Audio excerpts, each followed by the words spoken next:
Bienvenidos al programa Doctor Ley. Soy Carlos Ramírez López. Hoy vamos a tratar tres muy interesantes temas de actualidad. Primero tenemos el caso de Leopoldo López y de Radio Caracas Televisión, Venezuela, en su relación de justicia nacional y la justicia internacional. Luego vamos con el tema de Guatemala, en el caso de un presidente que ha sido enjuiciado y preso en virtud de una actuación de un organismo internacional. Y finalmente tenemos el caso de Donald Trump, el precandidato electoral de los Estados Unidos, que está metiéndose mucho con los latinoamericanos. Seguimos aquí con Doctor Ley.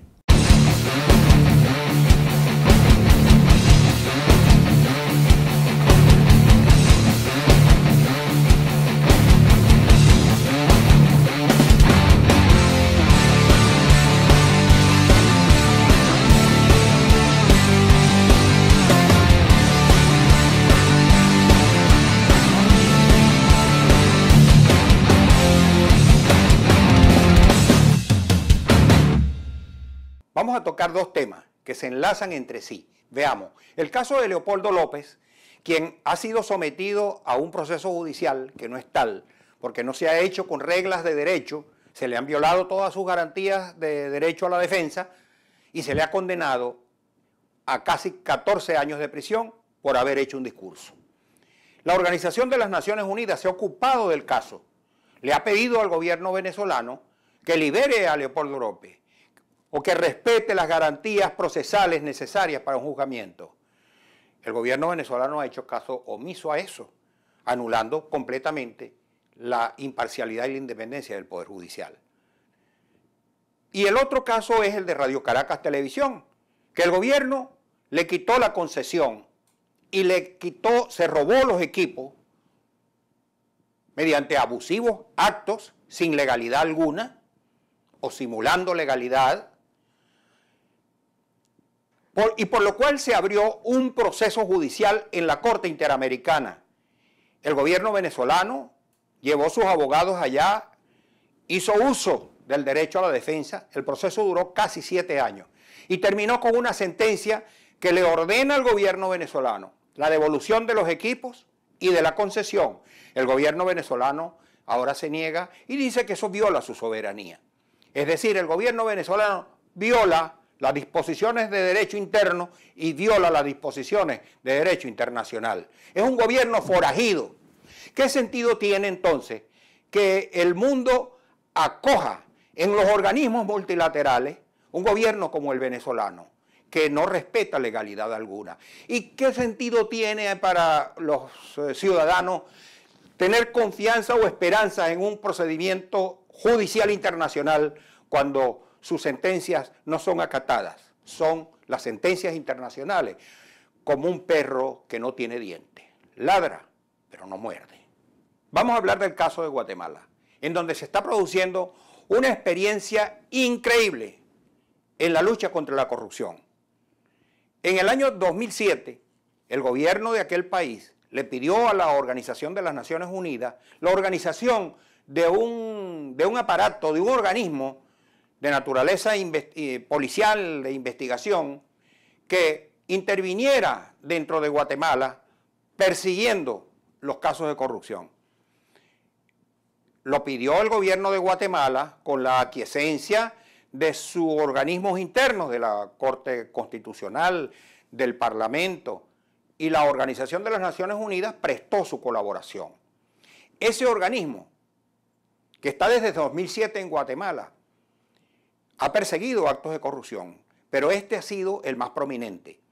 Detectó que el alto gobierno, el presidente de la República, la vicepresidenta de la República, estaban involucrados en un caso de corrupción que se ha dado a conocer como el caso La Línea, según el cual en las aduanas se producían pagos a funcionarios para eliminar o rebajar impuestos por importaciones. Y por este caso, esa comisión pidió, junto con el Ministerio Público de Guatemala, pidió la destitución de la vicepresidenta y del presidente de la República. Y esto ha sido acordado conforme a su legislación interna y por los organismos adecuados. El presidente de Guatemala y la vicepresidenta hoy en día están en la cárcel. tienen que responder por los actos que le han sido investigados y le han sido señalados por esta comisión internacional. ¿Cuándo podremos tener un organismo similar en Venezuela, en México, en Colombia, en Ecuador, en Bolivia? Hace falta este tipo de actuación, este tipo de intervención.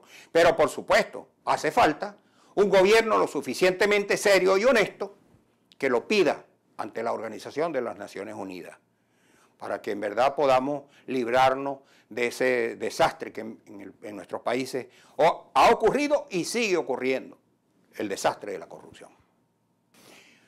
Vamos a tocar el tema de Donald Trump, quien ha irrumpido en el proceso preelectoral del Partido Republicano en los Estados Unidos con un discurso anti-latinoamericano.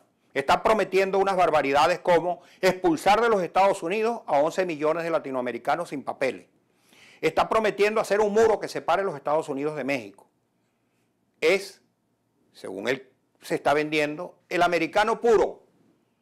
Pero resulta que un periodista español hizo una investigación sobre sus orígenes étnicos y encontró que el abuelo de Donald Trump era un alemán que se estableció en los Estados Unidos como inmigrante y se vino a ser norteamericano 7 años después.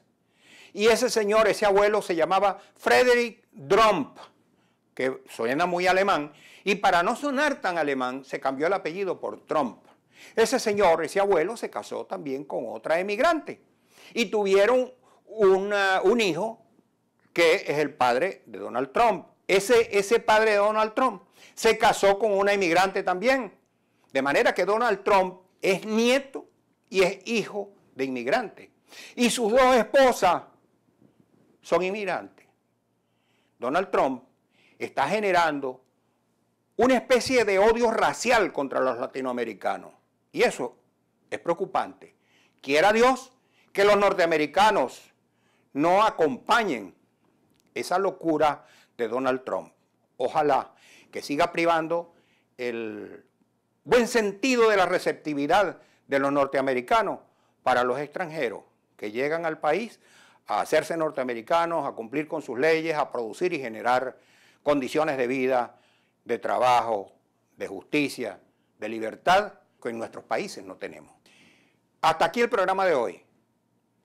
Si les gustó, denle like, déjennos sus opiniones, suscríbanse a nuestro canal, síganos en las redes sociales, en Twitter y en Facebook.